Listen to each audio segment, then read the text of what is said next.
was an incredibly iconic, #iconic moment when I think it's New Orleans gets blown up. Honey, love it.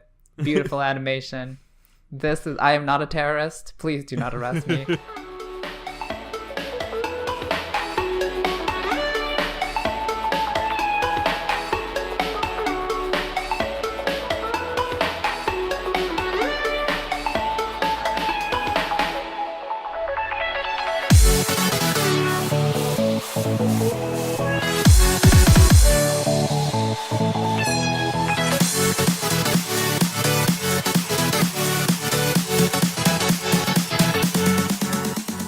Hello, everyone, and welcome to Anime Club After Dark, the podcast that delves into all things anime, manga, and otaku culture related. I'm your host, Alex, but you can call me Senpai, and joining me tonight, I have our Wizard of Wait What, Shinoda.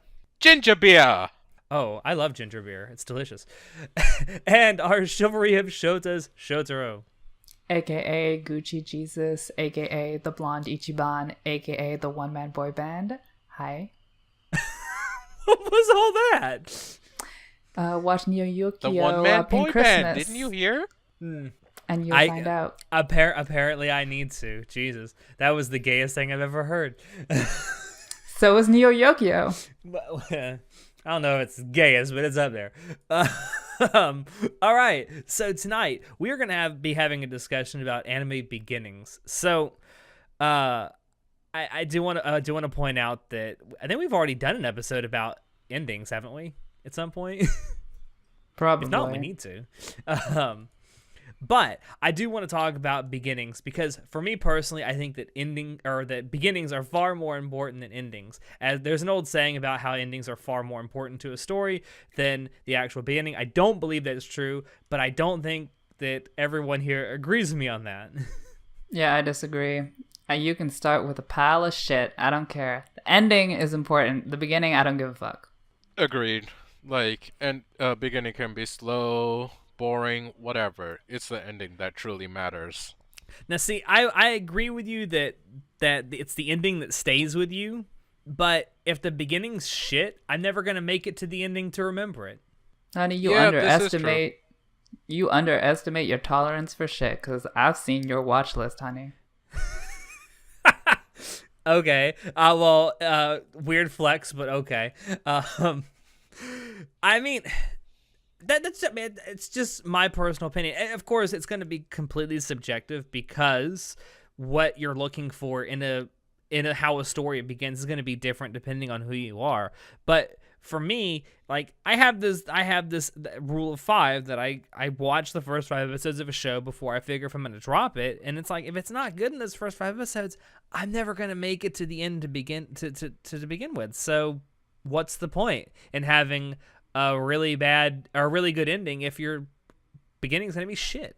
All I know is that, sure, you might have a good beginning, but then all that gets you is tricking your viewers into watching the rest of your shit show, and then you just end up being sad that you watched the entire thing. Sad. I mean, so I would much rather a good ending than a good beginning, because either way, you can end up being really sad. Listen, save the best for last. Yeah. Don't start with your best, because then you only leave room for disappointment. That's a good point. Like you should definitely not start out from the top, because you literally have nowhere to go but down from there. That's a good point. I mean, your beginning should still be good, but maybe not the best part of your show. But I mean, okay, so since you disagree with me so much, I gotta ask: is there actually a point at which a beginning can be so bad that you won't continue?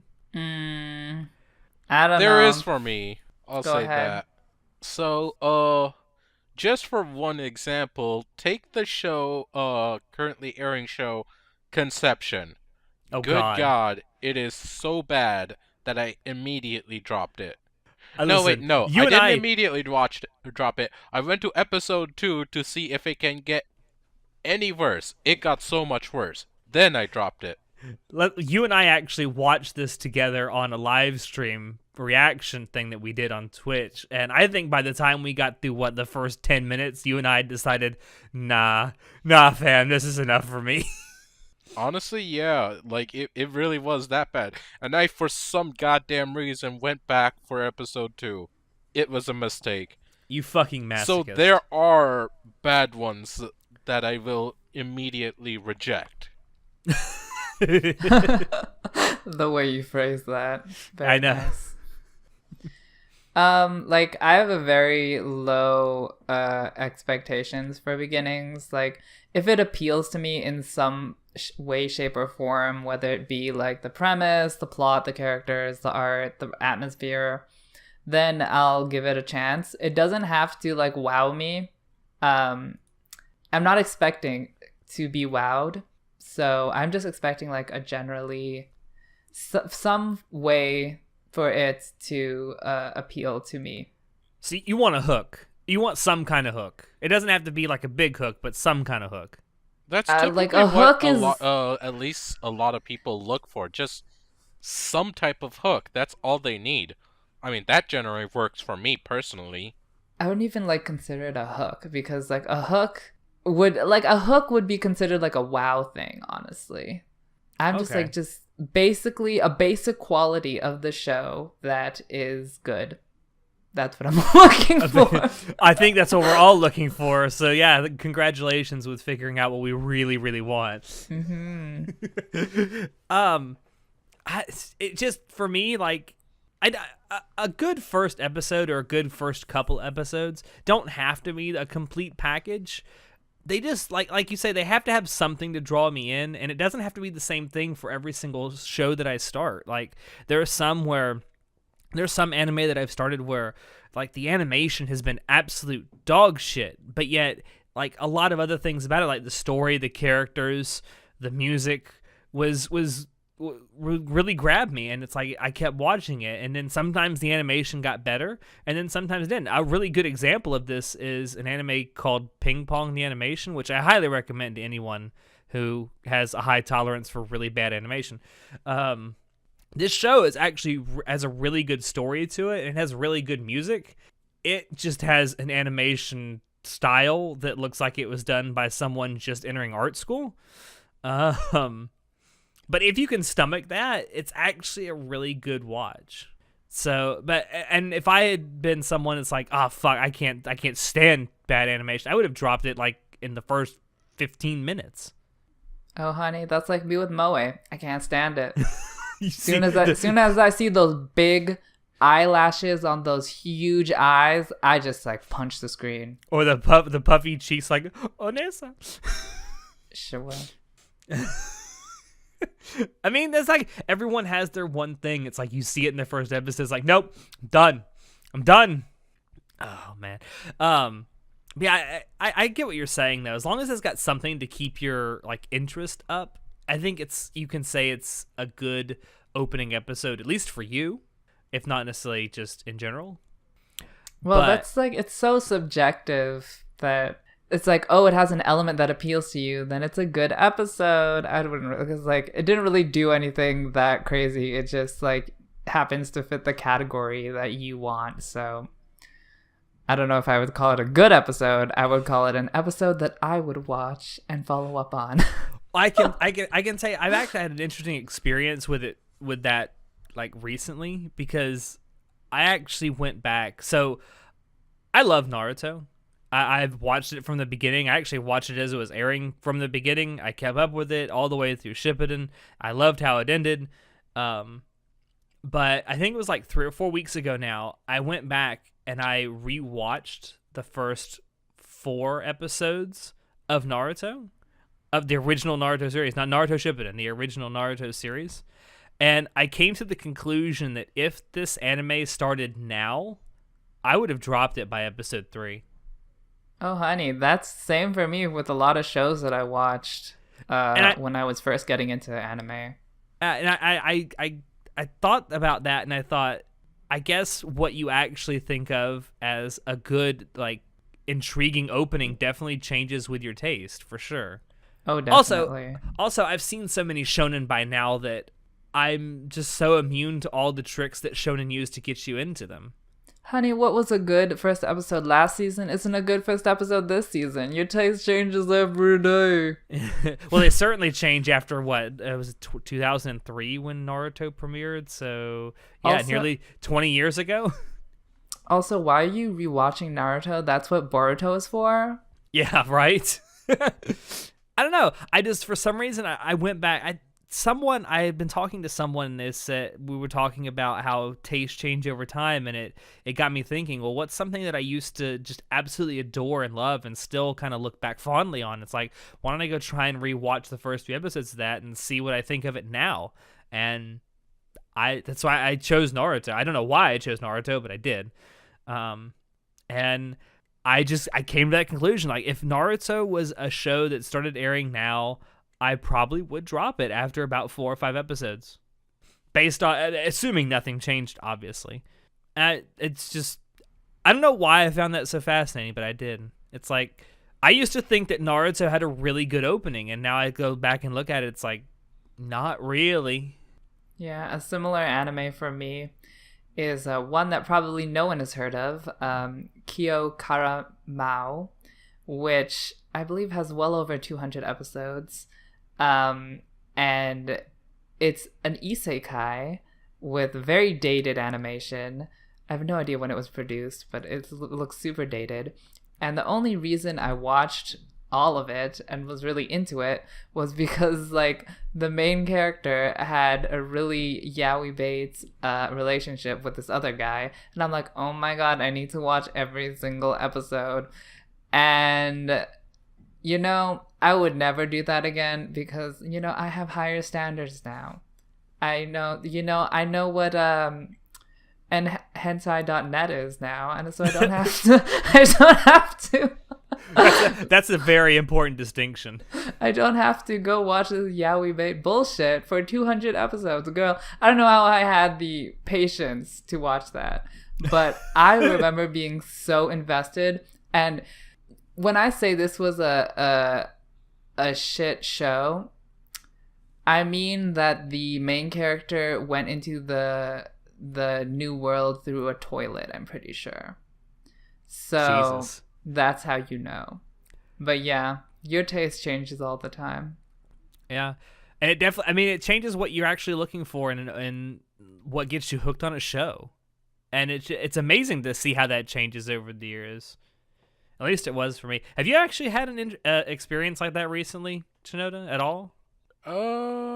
Not that I can recall, honestly. Or with anything where you went back and watched like the first few episodes of something and it's like, this is not as good as I remember. I don't go back and rewatch stuff too much, so I can't say that I had that experience. You should try it sometime. Try it with something that you really like that you like started watching or you watched when you were like just getting into anime and see if it actually like the only thing that I can think of that I've actively done this with is Hunter x Hunter, and I fucking loved it. So, but this was done like 2 or 3 years ago, and like I fell off at like some point. I still need to watch it because I was actually watching the dub instead. Okay. So yeah, that's the only time I actively did it. I can't recall any other time where I actively went back and rewatched something. You should try it and see if your perspective on the show changes, especially on how the show begins, and see if it aired now, would you actually still I just pick it up? I remember another one that I did, Maggie, and I loved that one as well. Yeah, Maggie's I think it's a something good that people show. should You should watch Maggie. It's a good show. It's a good show. Yeah, it's an excellent show, actually. I have never seen it. I highly recommend it. We both do, apparently. All right, so now that we've kind of talked about how our taste kind of changes, what elements do you guys personally look for in opening episodes to get you hooked? Bring me that banging OP, and if you fucking skip the OP, I'm so pissed off. Do you hate it when first episodes of shows don't actually have an OP or an ED? Okay, I don't really care about the ED, but you need to give me the fucking OP. That's like half the reason why I clicked on this episode. I want to see the OP. If you don't give me the OP, I feel gypped. I'm like, excuse me, Where is the rest of this episode? It's clearly incomplete without the OP. I think you might be putting a bit too much emphasis on the OP for the first episode. I need it. Now there are a lot of shows recently that have done this where they actually have the OP in the first episode, but it's actually at the end of the episode. That's fine. I've seen it. I've seen that become a rather standard thing over the years. I know. I'm actually fine with that practice. Like, it does not matter to me. Yeah, it's weird. I've seen it a lot more recently. Like I've seen it before, obviously, but recently it seemed like this is becoming like almost like a standard for anime first episodes. It was like the OP is actually at the end of the first episode. But I actually kind of agree. Like, give me the OP in the first episode for fuck's sake. Yes. I will say one thing that I always kind of look for in a first episode at least is a good hook right at the end. This is more so with dramas than anything else, and it's kind of hard to have a hook, like a twist hook at the end for a comedy. But for dramas, for sure, I look for something like a hook to keep me engaged at the end. It's like, because I want to know, I want an ending of a first episode where it's going to be like, what happens next? I got to know. A really good example, I think, of something that does that really, really well is ReZero. Do you guys agree? Yeah. In general, I don't really like hooks on the first episode because it's just like you introduce a new element and then you don't follow up on it, and it feels incomplete. Like, that's fine for like any of the consecutive episodes, but for the first one I need a little more.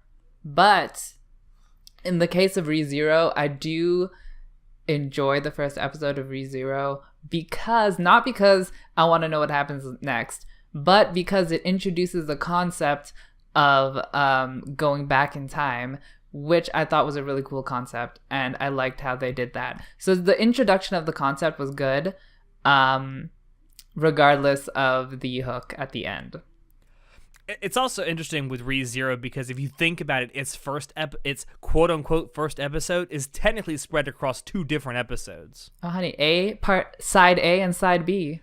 Which I remember when that was airing, that really confused us. It's like, are there going to be like 2 episodes airing each week and there's going to be like 2 concurrent storylines? It's like, no, it's just you're supposed to watch one right after the other. When I saw A and B, I was like, is this a censored and an uncensored version? Is this like unedited and edit? Like, what is this? I don't. I was like, what order do I watch this in? Because it's like, I thought maybe part 1, part 2, that would make sense, but no, A and B. Honey, I just remember when weird when it was done. I just remember when that was airing, we on the podcast were so confused by that. It's like, why would they say it like this? Why would they just say part 1 and 2? But I do like the way that twist at the very end of the episode was handled. Especially it was handled in such a way where it's like you got to know what happens next. It's like, what the fuck is going on? See, I'm the opposite. I'm perfectly satisfied. Like, if that was just the end of the show, like, I like things that are very contained. To me, that was a contained thing because after the entire ordeal, he goes back to the beginning and then he's like meeting Amelia again, and she's like, who are you, or something. I forget what the exact thing was, but like at the very end he meets Amelia again, and she doesn't have all her memories, and I'm like, I thought that was just a really nice contained story, because like I don't really want to know, because like after that thing, like you're just gonna have to go through the same episode, the same plot line again. I'm like, I don't really care about that. I just thought that was a very contained story. So I'm saying this because a good example, which I know a lot of people, and you included, will disagree with, is Erased, which does this, where at the end of the first episode, there's like, he reverts back to a child, which is supposed to be, oh, what's gonna happen next? What is he gonna do now? To me, that kind of thing is like, it's not an enclosed miniature story. in the first episode. And that's what I really want in the first episode. To me, that's just like, oh, we're just like, here's the plot point at the very end, and we're not going to follow up on it until the next episode. And I'm like, ugh. I mean, I certainly agree. I certainly agree with the fact that it's very open-ended, like, ending to that first episode. But to me, that's what keeps me coming back. Like, now, I'm not saying I want every single episode to be like that, though. Like, honey, but that's ReZero. It is pretty much. You are right. Okay, ReZero is like an exception to the rule. Exactly. Yeah. Because that putting the hook at the end can be really cheap at times. It's very easy to make that very cheap. Yeah. From a writing standpoint, for sure. Especially if it's just there for the sake of having something like some kind of shock value right at the end to do like this artificial hook to get people to come back. But yeah, there are times when it's done really well, and like it stands out when it's done really well. And the thing about my gripe with having the hook at the end of the first episode can easily be solved by putting the hook in the middle of the episode of the first episode, as in, for example, Attack on Titan, the best first episode, the best anime, where the hook was that the Titans invaded, and that happened in the middle of the episode, so it gave it time for, that entire scenario to play out to its fullest extent, and the entire scene was done by the end of the episode. So that is a more fulfilling first episode, and I feel more invested in the story. Whereas if the Titans had invaded at the end of the episode, it would just feel weird. It would just feel dumb. It would feel cheap, which is why I really like when the hook is in the middle. It was certainly unique. Well, I won't say unique. It was certainly an interesting decision to do that. I will say that the first episode of the first season of Attack on Titan is literally the only episode of the anime I think is really good. Yay, we agree on something. I think it goes downhill really quickly from there. But I will say that putting the hook in the middle, it's a risk. But I think more times than not, it actually might be a risk worth taking, especially if you're going to have a heavily action-focused show. Long term, I believe it pays off if you do that. It certainly pays off if you're doing a long-running show, I think. Like, if you're just doing a seasonal show, maybe not so much. But if you're doing a long-running, multi-seasonal show, then, yeah, I would say take the risk. Do your hook in the middle of the episode. And then, I mean, end with something that makes it sort of self-contained, but gives you enough, like, of something to make you want to come back for the next episode. Whether it's like a character asking a question, or a new character getting introduced, or something. I guess. I don't know, because it just feels like a waste of my time when it's like the hook is at the end. It's like, well, I spent all this time getting to the hook, now tell me about the hook, but it's not going to even tell me. So I don't, like... It doesn't even want me to go more because I'm not even invested at this point. I'm just like, I was just trying it out and now I don't even care anymore. Listen, I need stimulus immediately, like as soon as possible. Inject me with the most adrenaline you can give me. And if you don't do that, I'm just going to toss you aside. So I got to ask, we talk about this a lot when we're not recording. So Aldnoah Zero, I think its opening 2 episodes are actually the only good episodes of that show. I know you agree with me on that too. But do you think that how that was handled kind of constitutes a good way to do a hook in a first episode? Because if you think about it, that was kind of the end too. So for me, why I consider Aldnoah Zero a good first episode wasn't because it was a hook, because I don't think so. The hook was supposed to be, everybody's getting bombed, which like isn't that intense really.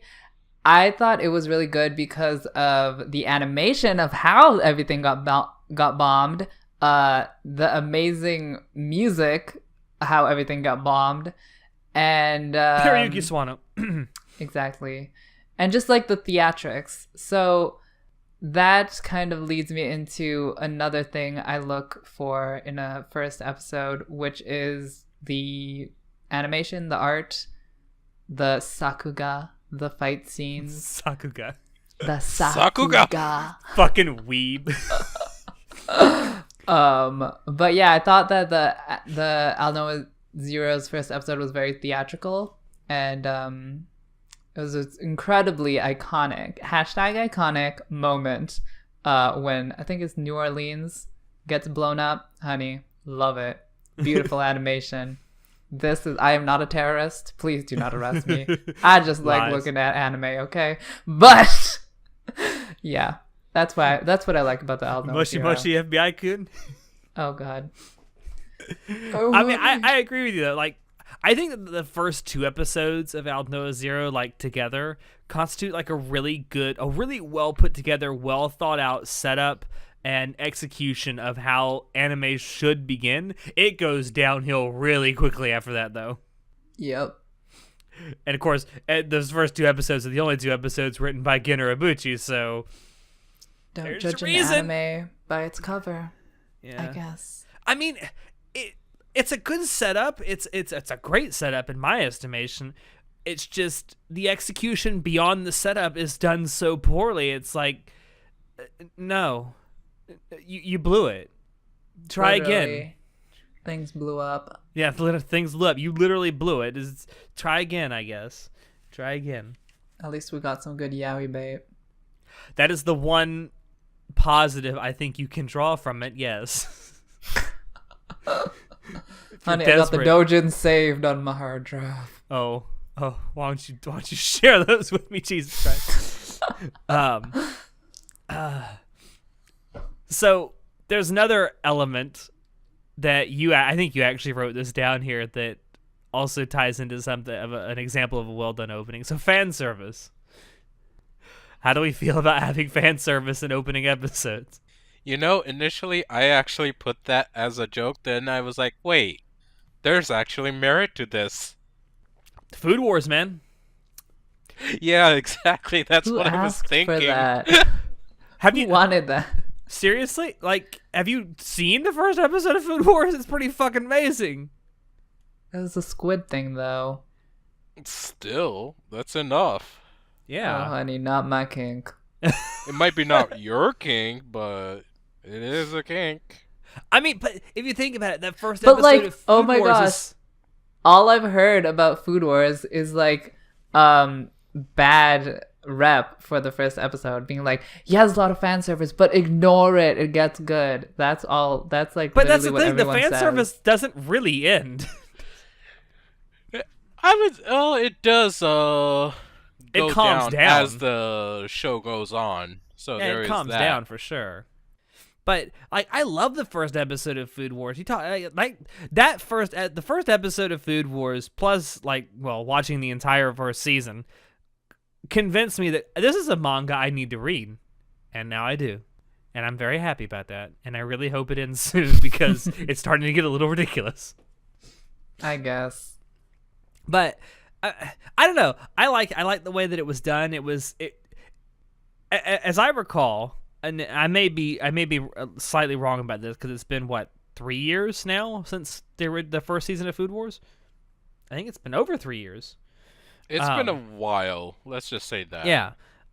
As I recall, it was not marketed with like fan service. You kidding me, right?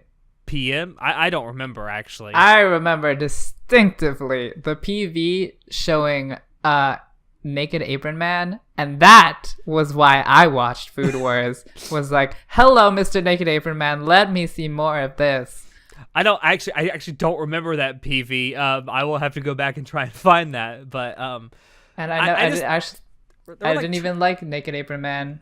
He wasn't even the nicest man. There were like 2 or 3 PVs that I watched where it was like just the like intense cooking competitions. I was like, okay, it's like Iron Chef the anime. It's like, I can get behind this. And it's like, I kind of got that, but I also got like naked food orgasm. And it's like, okay, not what I was going in for, but I'll take it. So, now that you say that, I guess I did watch Food Wars for the fan service because it was in the PV. There you go. Hmm. So you couldn't have been that like taken aback by the fan service in the first episode. Well, I wasn't taken aback. I was just like, okay, I didn't even like dislike the fan service. I liked it, but not as fan service. I liked it as like comedy and like drama. I didn't really like it as like fan service. That's fair, but it still hooked you, right? Yeah. What? It still helped to hook you, right? I wouldn't call it a hook. I would consider the Food Wars first episode a theatrical episode, and that's what I would. That's what appealed to me, was the theatrics. Well, it certainly set up what you got later. That's for sure. Oh, honey, it never disappoints. I mean, I completely agree. Like, fan service in general doesn't bother me, so I don't really mind it in first episodes, especially if the rest of the show is going to be centered around some kind of fan service. Like, I don't mind. I just don't mind fan service. Speaking of which, bad fan service in the first episode, the asterisk war, where oh god, I think the very first scene is like the main character goes into the main girl's room while she's changing, and then he sees her in her underwear, and then they cut to the OP, I think. Yeah. And I'm like, honey, what was the point of that? Yeah, that's that was bad so fan dumb. Service. That's bad fan service right there. Another show that I fucking adore that has fan service in its first episode, Yuri on Ice. You see Victor's ass in that episode. Oh. I didn't really get serviced by that, so I just ignored that. It's still, whether you were serviced by it or not, doesn't negate the fact that it was fan service. I'm glad he serviced someone. I'm sure I wasn't the only one. I personally think that fan service in the very first episode, most of the time it tends to be a little bit outrageous and like really out there, because that's how a lot of animes try and get people to keep on watching. Go to the second episode, third episode, where maybe it'll calm down a little. Most of the time it does calm down a bit with the fan service part, but it shows a little bit here and there until they get to the actual plot or story or whatever happens in said anime. Yeah, and I don't mind that as much. What about Monogatari? There must have been fan service in the first episode. In the first episode, like Bakemonogatari? Yeah. I'm thinking. Isn't that whole show just fan service? I know, right? There's like, a lot. Not there's even a lot of the lewd kind. It's just fan service. Yeah, it's well, like, there's a lot of different this is types a treat of for your eyes. There's a lot of different types of fan service in the Monogatari series. I'm trying to think about it. It's been so long since I watched the first episode of Bakemonogatari. Yeah, there is, because you get to see Hitagi in her bra and panties. So yeah, there is definitely fan service. There you go. Yeah, I don't know what to think about that. That entire show is very ecchi, so I guess it's appropriate. It certainly doesn't lead you to. It doesn't lead to like you. It's not trying to lead you into a false sense of security that there's not going to be fan service. Like, there definitely is. Like, the fucking, like, the whole, I'm convinced that all of the fan service in Bakemonogatari is simply to help you brace for the toothbrush scene in Nise Monogatari. Wasn't there, like, a live action tit in one of the OPs or something? I'm sorry, live action tits? I think he's right, actually, now that I think about it. And I'm like, when that happened, I was like, this is crossing the line. I didn't come here for a porno, okay. I think he's right. I have to go back and look at it, but I think he is actually right. I think there is. I think it's not like an actual person's tits. I think it's from a sculpture. Oh, well then. I couldn't tell the difference. I'll have to go back and look, but I think you're actually right. I think, now that I think about it, I think it may actually be in one of the Neko Monogatari I think OPs. so. Because, I mean, that's the one that focuses on Hanakawa, and Hanakawa's just tits. Sure. Yeah, I love the first episode of Bakemonogatari, mostly because I think it very adequately prepared me for the fact that I was about to get into something that was going to be really weird. Really? I didn't think it was weird enough. I think for as weird of a show as Monogatari, the first episode should have been way weirder. Well, okay, fair enough, but you're right. I'm not disagreeing with you. You're just like, your brain is like, cannot say negative about Monogatari, cannot compute. No, you are right. You are right. It could have done a much better job of making itself a little more weird to prepare you for what was to come in the first episode. I do, however, think that like the following 2 or 3 episodes of Bakemonogatari definitely it ramps it up. I didn't even like Bakemonogatari as an entire season, so you were not talking to the right person.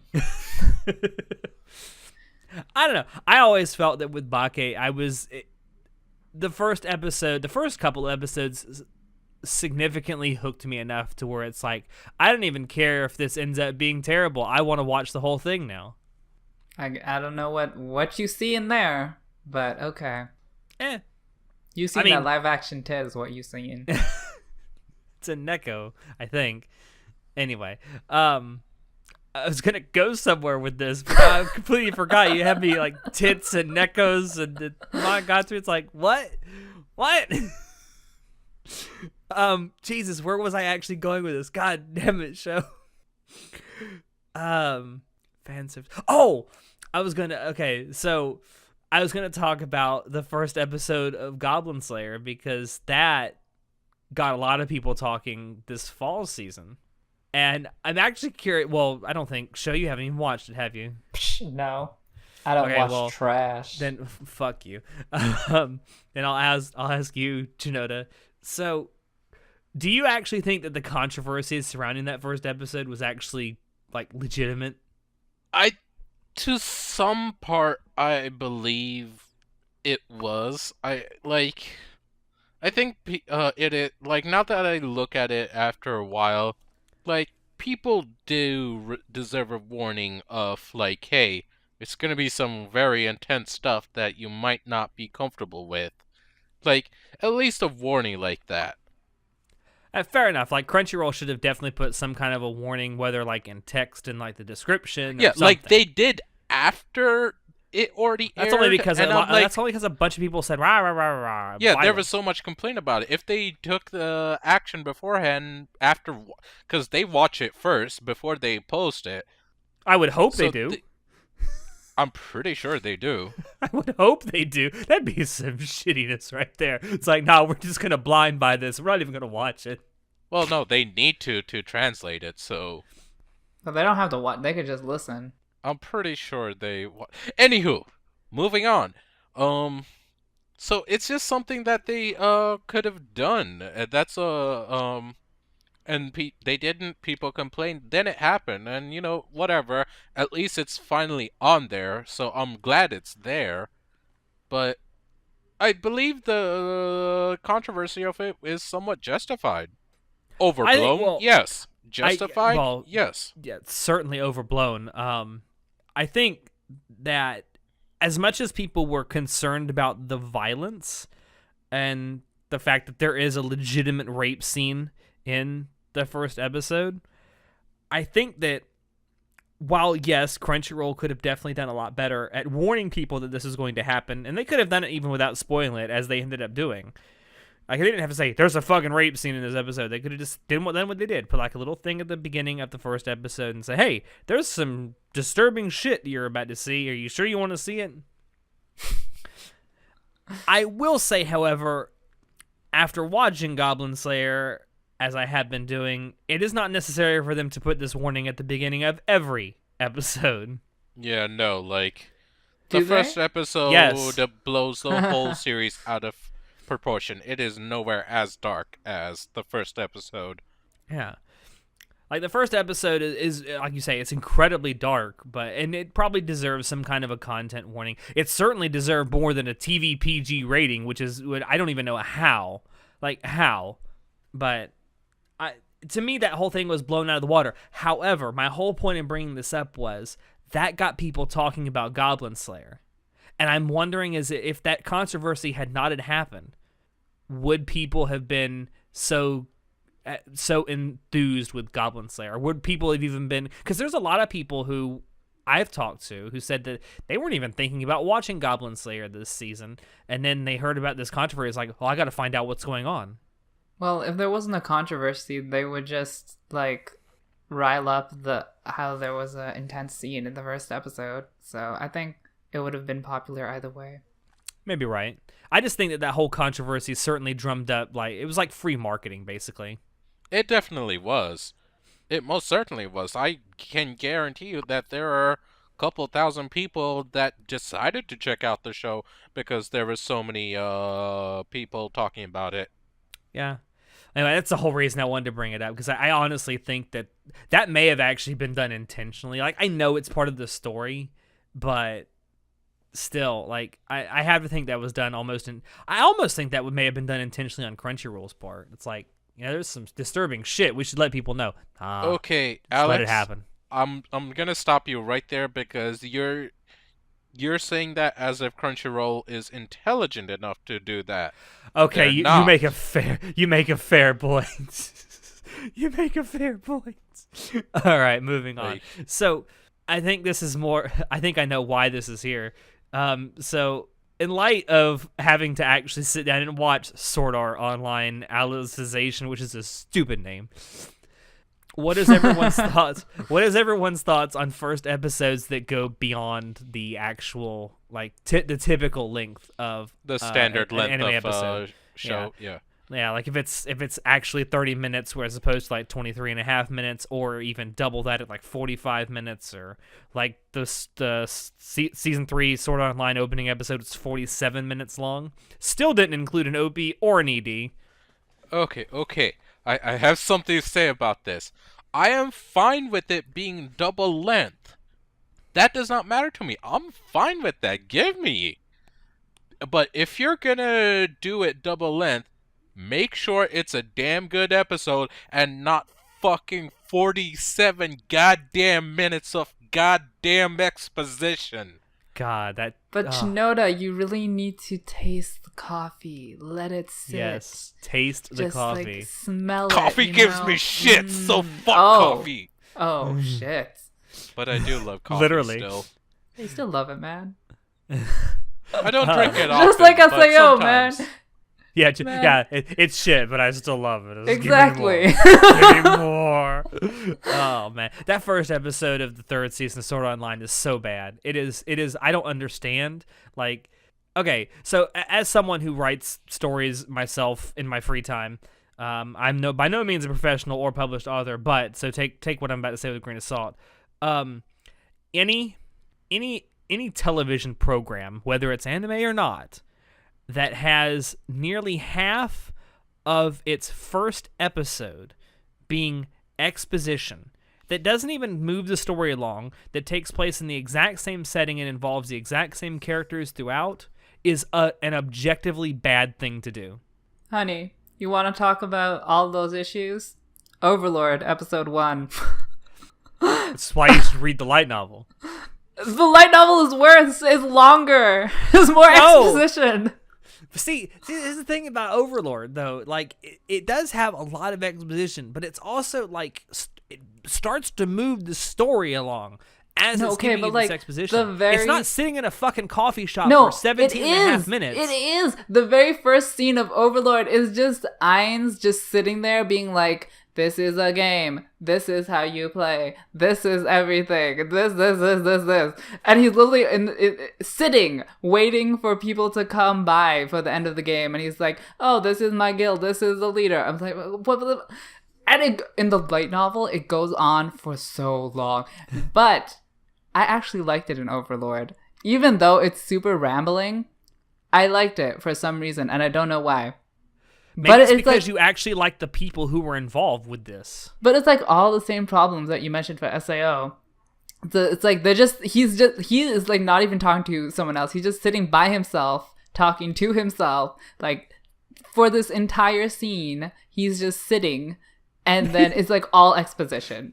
Maybe they should have for this 17-minute long exposition scene in the first episode of SAO season 3. She just had Kirito sitting there at the coffee shop by himself, just recounting everything that's happened so far. You know what? Maybe it's because the way Overlord did it, it felt a little more organic, like someone was actually thinking to themselves. Whereas where in Sword Art Online, it felt like the author was talking to me. And I'm like, I don't really care what you want to dump on me. See, see, you're partially right, but I would go one step further with that. I think that the author of Overlord actually thinks that his audience is kind of intelligent and can figure some stuff out on their own, whereas I think the author of Sword Art Online thinks that his audience is a bunch of dumbasses and doesn't think that they can actually retain information for more than one episode. Well, to be fair... Which is why Shinoda's just like holding a finger pointing at himself. Which is why, of course, I don't know this because I fucking gave up on Sword Art Online years ago. But from what I have heard, there's even a fucking exposition scene in the second episode of SAO season 3. Yeah, they forget what happened in the first episode, and they're like, "Oh, by the way, this is all that happened in the first episode." I'm like, honey, wasn't the first episode all exposition? Why are we doing this over again? I'm just saying that as someone who does a little bit of writing myself, the person who wrote that thinks that you're a dumbass. Thinks that you as an audience member are a dumbass if he's doing that. He's pandering to you, basically. Maybe he just likes coffee. Who doesn't like a hot cup of coffee? Hey, maybe he should fuck off. I'm just saying. Okay, well, actually, I wasn't even thinking about SAO. I actually forgot SAO was a double episode when I wrote down this point about long episodes. I was thinking about ReZero but we already talked about that because that was a very unorthodox. It was very weird. The way the Crunchyroll formatted was very unorthodox. And I kind of wonder if it was done the same way in Japan, though I highly doubt it. I feel like because those 2 episodes were uploaded in the same week, I have a feeling that in Japan those episodes aired back to back. Well, clearly they did. There was no break between part 1A and the end of 1A and the beginning of 1B. It was just like flowed into the same story. Yeah. They should have just made it one file on the Crunchyroll. But anyways, it should have edited the 2 episodes together. Yes. Yeah. But specifically, I brought this up because I always hear everyone complaining about double-length episodes for the first episode. It's like, oh, I can't wait to watch the show. And then someone else says, oh, it's a double length. And they're like, oh, never mind. I can't do this. I can't do this anymore. I'm like, wait, what happened? that pisses me off, too, because, like, I don't mind, like, unorthodox lengths of episodes, whether it's double length, you can even have it triple length, I don't care, as long as there's a point to having it be that long, as long as there's like you can't just do it to do it and be different. I mean, come on. Like, the first episode of Sword Art Online could have easily been chopped up in half into 2 different episodes. You could have had then the second episode would have been boring as shit. It already was boring as shit. You wouldn't know, you didn't watch it. Oh, you mean the first episode? No, I thought the okay, if you cut out the exposition and it's just them in the virtual reality, I thought that was slightly interesting. Slightly. It was more interesting than the exposition, that's for sure. That wouldn't have taken much. Anyway. Kirito staring at you would be more interesting than that. Oh, honey. Kirito's ass in the air as he is, like, assaulting Yu-Gi-Oh! That scene with the close-up on the ass. Can we also, camera shots. This has nothing to do with what we're talking about. Can we just talk briefly about how very, very easily it is to say Yu-Gi-Oh! Instead of Yu-Gi-Oh? That's just you weirdo. I don't know where you come up with this shit. I think I accidentally said that while we were doing the live stream reaction thing, that I accidentally called him Yu-Gi-Oh! Instead of Yu-Gi-Oh! And it makes me laugh. I don't know. It's like the fact that in fucking Gridman and Chunibyo, the 2 main characters are both called Yuta and Rika. I don't know why that intrigues me so much, but it does. Because you're Chuni. Probably. But yeah, back to double length episodes. Like I just, as long as there's a purpose to it, I don't care. Like, and as long as they do a good job with it and do the same job of getting me hooked and wanting to watch the rest of it, I don't care. The length is immaterial, really. Just as long as it's quality. If I was looking forward to the show, if it's double length, then I'm excited. If I'm just like blind watching it, if it's double length, then it seems like a burden. Because I'm like, I didn't really want all this at once. Now, honey, do you feel the same way about, because sometimes they have final episodes that are double length. Do you feel the same way about those? What final episode is double length? I know I can't think of one off the top of my head. There's a few out there. I know that there's more at rare, least a but couple. it does exist.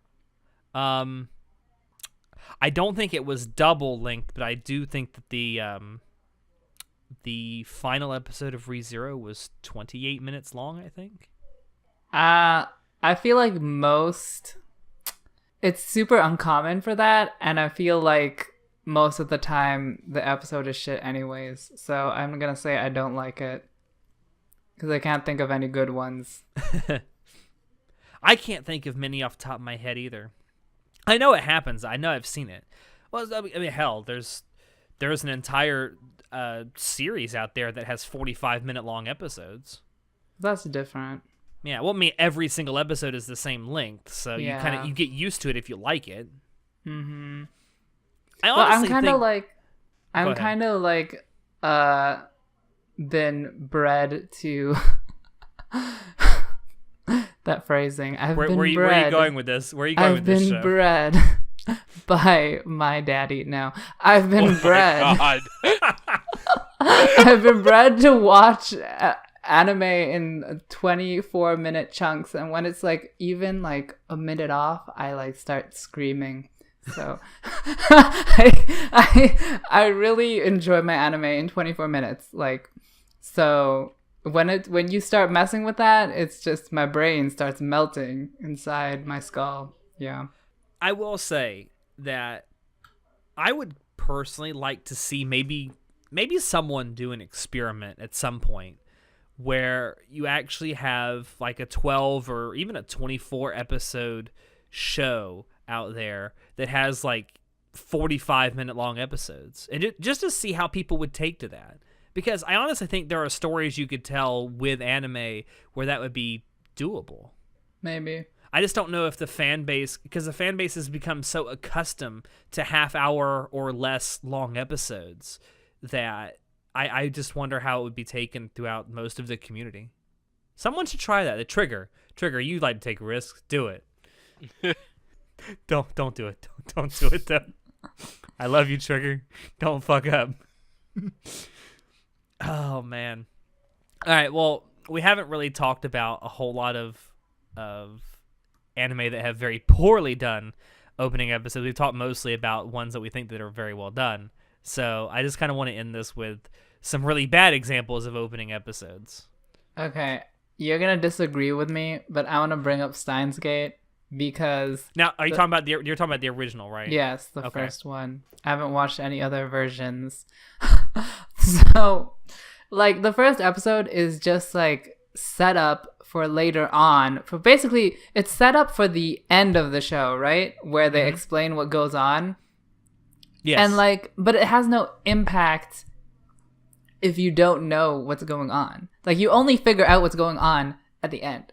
So the first episode really has no impact, and I find it boring. And ugh. Well, I will say that you are right. I don't actually disagree with you on that. The first episode of the original Steins Gate basically just introduces the main characters, and that's it.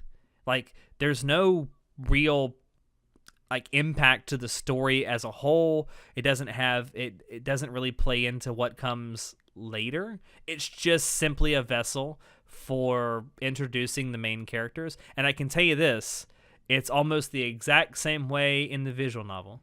Like, the prologue literally does nothing but introduce the main characters. There's no impact to the story whatsoever. Sad. Well, you're not wrong. I just think that, well, so Steins Gate is a little different for me because I went in knowing how it was going to go. Like, I knew the story. So I knew, and since I knew how the story was going to end, like, I wanted to go through and see how the adaptation was going to be. Could they have done better as an anime adaptation with the first episode? Yes, absolutely. They could have done better with the first 8 or 9 episodes, honestly. And actually, like, the first 5 episodes are kind of boring if you don't know what's coming later. So I don't actually disagree with you, no. I think they could have done way better with Steins Gate's first episode. So, lesson from Steins Gate: don't set up a punchline that you don't deliver in the first episode. I will say this though: if you stay with it and you watch Steins Gate 0, you get the punchline. What? You don't have to go all the way to 0. Kinda. Oh my god, there's more punchlines. I'm not that invested. Speaking. But the whole point is, I do agree with you, though, even though I absolutely adore Steins Gate. So, well, I'm glad you can see the flaws in this show now. Well, I mean, I've talked to Ty about this, and he and I are eventually going to do a Steins Gate like franchise spoiler cast. Like, I think I absolutely loved the adaptation of Steins Gate 0, even though it has many, many flaws. Just like you. Yes. I know. Move on now, please. Okay, speaking of shitty first episodes that only introduce shit and don't really do anything, we have Durarara. Yes. Oh my god, the first episode of Durarara. It is a wonder I did not drop Durarara after the first episode. Looking back on it. Oh my god. Honey, I did, and it took me like years to come back to it because it was so stupid. The punchline for Durara was like, oh, here's one character, here's another character. Oh, let's walk through the town. Oh, by the way, there's a headless horsewoman on a motorcycle. End of episode. Card games on motorcycles. Without a head. I'm like, how is this interesting? I don't really care. I don't know what you guys are on about, but it was completely full of shenanigans and such, and it immediately drew me in. See, my problem is not necessarily that it introduces its characters in a bad way, or that it's overall a bad episode. It's that it's just very story-wise, it's so incoherent to everything that comes afterwards. I don't think it does a good job of introducing what Durara is actually about. Oh no, for sure. It's almost like you watch the first episode of Durarara and then you watch the second one. And it's like, did I watch? Is this a different show? Like this is like the second episode of Durarara is so tonally different from the first episode. Yeah, you have to do a double take while you're watching. It's like, is this the same thing I just finished watching? For me, the first episode of Durara is like the setup for the punchline, and the punchline is that we are going to go back to the minute details in each episode and expand on them, and then we're going to tell all these different spider web story that goes off in every single direction. And like, that's a really interesting punchline, but it happens in further episodes, not in the first one. Yeah. So well, it took me. I think I didn't realize it until I think episode 3 or 4 of Durarara that these episodes weren't necessarily always being told in chronological order, because I think it was either episode 3 or 4 where you're seeing part of the story from another character's perspective, and then you actually end up like seeing something that took place earlier in an earlier episode, like from another character's perspective, and it's like, what the fuck? Yep. The first episode doesn't prepare you for that. Yep. They could have done a better job. Yeah. But alas. It gets a lot better though. You know, see, Durara I think would have really benefited from a double-length episode, because you could have gotten all those punchlines in if it was an hour long. I absolutely agree that the first episode of Durarara should have been like 45 minutes long. Exactly. Yeah, it's definitely been like 45 minutes long. All right, this is written down, so I gotta ask. Darling in the Franxx, why? Oh, honey, every opportunity to shit on Darling in the Franxx, I will take. Go fuck yourself. You're supposed to shit on the second half, not the first half. Oh my god, it was so bad though. I don't understand why anyone liked the first episode of Darling in the Franxx. It was so cliche, stupid, like boring, like uninteresting, nothing new. Is what was good about that episode? Because there was clearly interest, intrigue, mystery. There was so much there, and you got drip fed most of it. I can explain the appeal of the first episode of Darling in the Franxx with a single word. Darling. Darling. That's it. I mean, that's it. 02, her introduction is literally the whole point of the first episode. Like, that's why people like it, because people like that character. For fan service. Yes, and there is fan service. You get to see her tits in that episode. No nips, though. No, but if you actually go read the manga, there are nips in that. Just a public service announcement for anyone that actually enjoyed Darling in the Franxx and wants to enjoy more of 02. Well, I don't know. Like, I love the first episode of Darling in the Franxx, though. I was not serviced. I don't know. It's like, I can't point to a specific thing. Okay, yeah. I remember my complaint was like, oh, foreign exotic transfer student comes in. Oh my god, the main character's eyes are on the new transfer student. Oh my god, like I've seen this 100 times. I'm not saying it was unique. I am saying, however, I enjoyed it. I'm just saying that it was boring and cliche, and I don't understand how, what, who, where, when, why. I don't know. For me, I can't point to one specific thing and it's like, this is why I like it. For me, it was the fish in her mouth.